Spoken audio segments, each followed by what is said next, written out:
The Western Conference Finals are set. Lakers, Nuggets.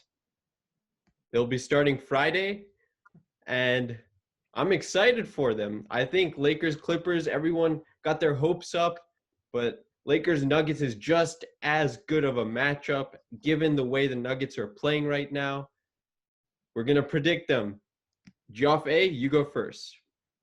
I have the Nuggets winning if they're down 3-1. Otherwise, I think it's pretty obvious that the Lakers are the better team here. They've proven to me that they can beat teams, good teams like Portland Trail Blazers and Damian Lillard, Houston Rockets, and they've looked amazing except for game one. And it looks like LeBron just feels out the teams first, and then he sees how much effort he has to put in. So I think it's pretty obvious that the Lakers are going to win this series, unless this Nuggets team. I don't know what it is about them, but after they go down 3-1, it's like a completely different team. Like they can come back from like 30-point deficits. But I still think the Lakers are going to win the series. I think there's no question about it. How many games? 6 games. Six? 6 games. Okay. That's fair. Kevin Kim? I agree. I'm going to go with Lakers in 6. But even if the Lakers go up 3-1, Denver ain't winning. And let me tell you why. I'm actually going to say I'm going to actually use a 3-1 argument against Denver. Everyone's saying that when Denver is down 3-1, they're amazing. Well, the fact that they're down 3-1 should tell you all about how they perform in the early games. You cannot afford to go down in the early games against the Los Angeles Lakers. You cannot. LeBron James and this Lakers team has gone 8-0 besides game ones of each series. You know what that means? That means they pick it up, they ramp up their speed and their intensity right after game one. So you cannot afford to be slow in those early games where LeBron James and Anthony Davis will take over the series. I think there are some key things to watch in this series. So first of all, I know the regular season is not that important, but the Lakers have had Nuggets number throughout the entire season. They led the season series 3-1. And a big reason of that is because Nikola Jokic has not necessarily been very effective against the Los Angeles Lakers. And I mentioned this earlier, he's not really a shot blocker. Jeremy Grant is like their best shot blocker. So who's going to guard AD in the paint? I'm going to see so many points in the restricted area and in the paint for this Los Angeles Lakers team. Another thing, LeBron James' defensive intensity. Any player that he guards in the fourth quarter of a playoff game, he has limited them to about 27% shooting.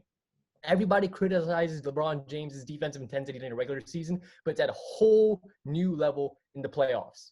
So don't expect Jamal Murray and Nikola Jokic to go off every single time. You're going to see them thrown off. And also one big thing, I have 2 key players to watch for both teams.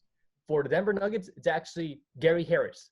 He's a big player to watch because he's their best perimeter defender, and I want to see how he limits this Lakers team. He showed up with like 16 points in game 6, I think. That was huge. So I want to see Gary Harris step it up offensively for the Denver Nuggets. If he can do that, then I can see a competitive series.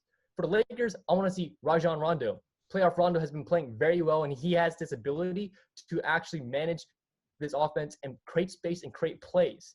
So I want to see how the Lakers do, especially their second unit against this Denver Nuggets team. But ultimately, the Denver Nuggets are a good story, but coming back from 2 3-1 leads, that has a toll on you. I don't care how many people think that they're being counted out. This is not counting them out. I think the Denver Nuggets are phenomenal. I'm just very high on LeBron James and the Los Angeles Lakers. I do not think anyone's going to stop LeBron, especially in the Western Conference, on his way to his 4th ring. He's going to get to that finals.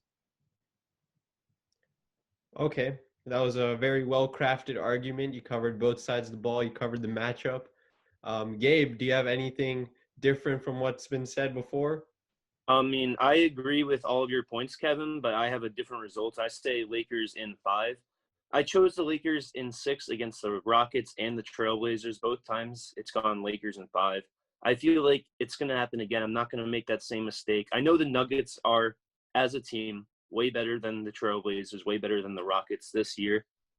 But I think that the Lakers have a habit of using the first game for scouting, because it's not just been this year. I mean, any LeBron team has used the first game for scouting. Even in the finals, they've done that against the Spurs, against the Thunder. They've done it here in these playoffs. So I think that might happen again. I really think they're going to use that first game. then LeBron and Frank Vogel are going to go back in the locker room, make some defensive adjustments. The thing is, Rudy Gobert, as great of a post defender as he is, he wasn't really going to stop Jokic on the perimeter. And Anthony Davis, not only is he a great post defender, he's a really good perimeter defender too. So I think that he's going to have a huge impact on Nikola Jokic. I think that almost all of their shooters are going to be locked up because the Lakers as a team are the second best defensive team in the bubble. I could see the Nuggets getting a game because they have more depth, arguably even, but I just don't really think this one's a contest. I know the Nuggets have been a favorite of mine so far in these playoffs because I was tempted to say that the Nuggets could beat the Clippers, but I just don't see how they're going to get it done against the Lakers, given how they've gone down 3-1 twice against way worse teams. So I got the Lakers in 5 on this one. Okay, fair point there. I want to focus on game 1 first. Do you guys think the Nuggets can win game 1? Because I have the Nuggets winning game 1 for sure. Yes. Just from the way the Lakers have given up game 1s, and also from the Nuggets being sort of more in that basketball form from just beating the Clippers. Yeah, and if the Nuggets win game 1, I can already see everyone counting out LeBron James. Yeah, I mean, people have done it 2 times already, right? Blazers win game 1. Oh, Blazers in 4. Rockets win game 1. Rockets in 4. But you guys get ready for this, okay? I have Nuggets in 7. Wow, someone did it. Whoa. I'm gonna do it. Whoa. I'm gonna go Nuggets in 7. Whoa. All right, Wow. hear me out. Wow, So the Nuggets just beat the Clippers, right? Did you guys see how the Nuggets played against the Clippers in game 7, in game 6, in game 5? The thing about the Nuggets is they're pesky, right? They don't go away. So if LeBron goes up 3-1 on the Nuggets, I'm not saying Nuggets are going to come back from 3-1, but I'm saying Nuggets aren't going to go down 3-1. They're going to keep it 2-2 maybe, 3-2, and then they're going to strike. They're going to gain that momentum. The Nuggets are the ones who are actually going to be feeling out the Lakers rather than the Lakers feeling out the Nuggets. All right? So you got Jamal Murray and you got Jokic. But let's look at the rest of the teams, right? You got Jokic and Murray, and then you got LeBron and AD. I think the Nuggets have a better rest of the team compared to the Lakers. I think when you have Gary Harris knocking down shots, when you have Jeremy Grant playing great defense and also knocking down shots, Paul Millsap bringing that intensity, that veteran intensity, and of course, Michael Porter Jr. We're seeing the birth of a star. He has been bad in entering the playoffs, but he has so much upside. He's a big man. He can knock down the 3. And he hasn't played great defense, but he got a couple blocks on the Clippers in the crunch time moments. I got a hot take real quick, if you're done with your point. I think that pretty much sums it up. I think Mike Malone is a better coach than Frank Vogel. And I think Jokic will actually go 50-50 with AD. I know AD's a better player, but I think Jokic, he's in some kind of rhythm right now that it's just a gut feeling that I have. Mike Malone may be a better coach than Frank Vogel, but is he a better coach than LeBron James is the question. Gabe, go ahead. So I was gonna talk first. I was just gonna talk about the Game 7 aspect. You said defensively, the Nuggets. Honestly, their defense was obviously great, but it wasn't phenomenal championship level defense. The Clippers were still getting open looks. They just were not hitting them. I don't know if you saw that Paul George brick from the corner.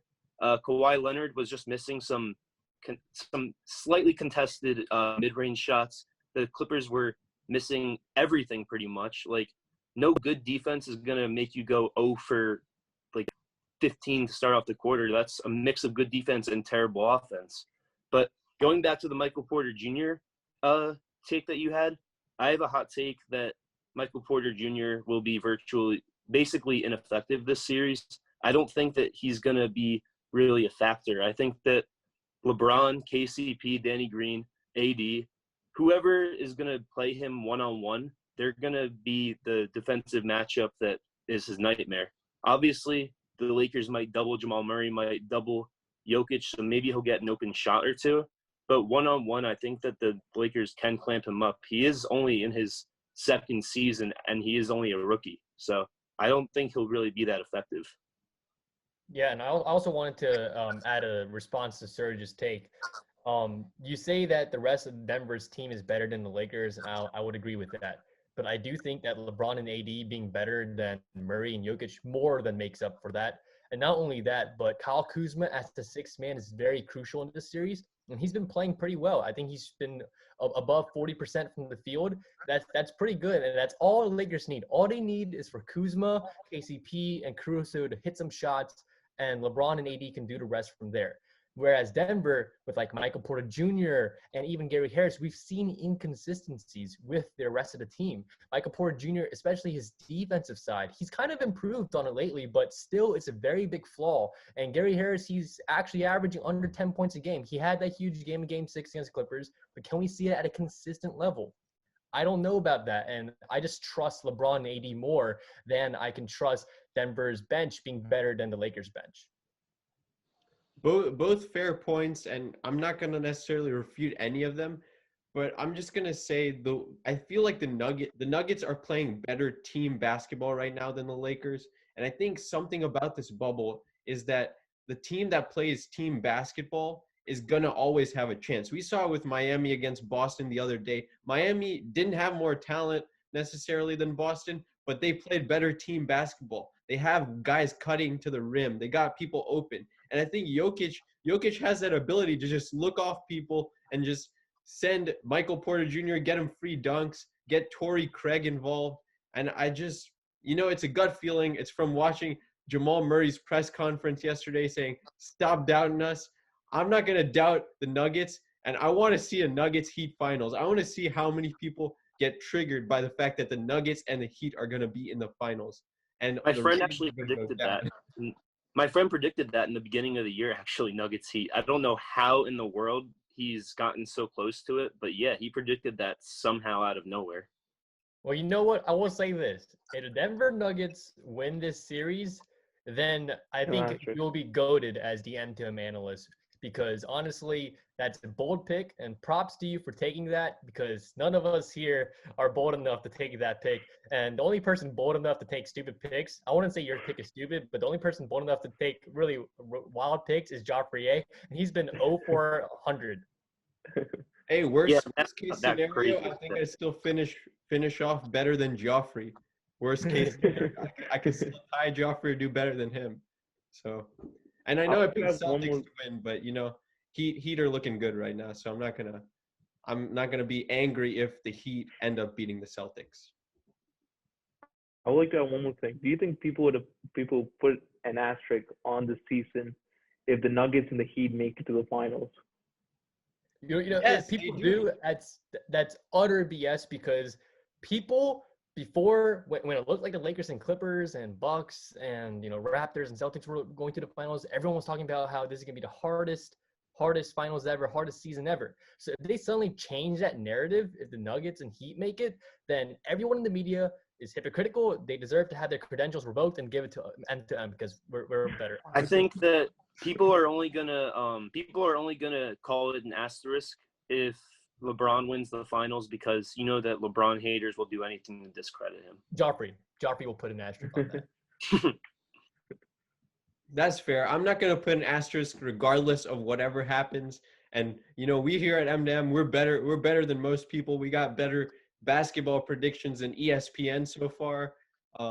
We did go 0% on Clippers and Nuggets, but I think ESPN, one of their whole segments also went 0%. So yeah, nobody saw Clippers Nuggets coming except for maybe Nuggets fans and a few other select few. But yeah, stay tuned on M2M. We're going to be covering the finals. We got some more guests lined up. We got some more content lined up in M2M Fantasy. Stay tuned.